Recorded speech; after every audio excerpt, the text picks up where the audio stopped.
Bonjour et bienvenue sur Boulevard BD. Aujourd'hui, la fée assassine. Paris, décembre 2006. Fanny est en garde à vue. La jeune femme a commis l'irréparable.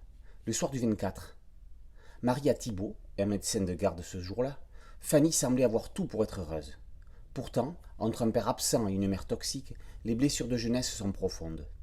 Sa sœur Tania, elle l'aimait sa sœur Tania, et cet amour était réciproque. Malgré les différences d'affection de leur mère, cette dernière, ayant une préférence revendiquée pour Tania, les deux sœurs ont toujours été fusionnelles. Alors, que s'est-il passé ce soir-là? Quel événement a déclenché le drame? La fée assassine commence comme un thriller. Un commissariat, un interrogatoire, une femme éclaboussée de sang. On ne sait pas vraiment ce qui s'est passé. Très vite, on se rend compte qu'on ne va pas être plongé dans une enquête policière banale, mais dans un drame psychologique profond.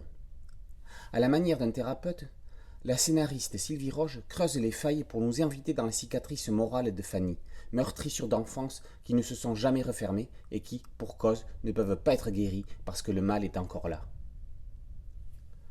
On ne choisit pas sa famille et encore moins sa mère. S'il y a des gens toxiques, il y a des gens vénéneux. La mère de Fanny est une amanite à la personnalité complexe, bourreau elle-même meurtrie. Souvent, dans les histoires de gémellité, l'une ou l'autre d'entre elles prend l'ascendant.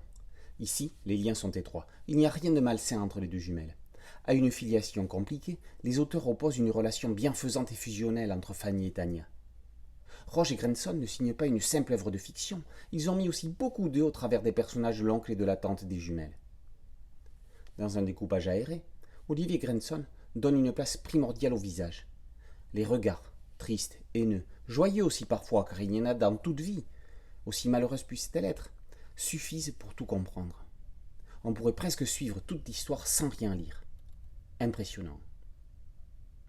Au milieu de nuances à mi-chemin entre le gris et le sépia, Grenson pose des touches de rouge, du sang bien sûr, un manteau, des ballons, du vin, et des boules de Noël.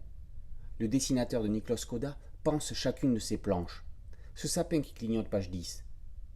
Pourquoi cette planche? Dans un écho en fin d'album, elle prend une autre dimension.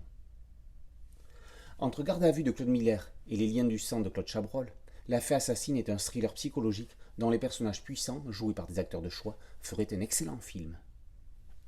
La fée assassine, par Sylvie Roge et Olivier Grenson, est paru aux éditions du Lombard.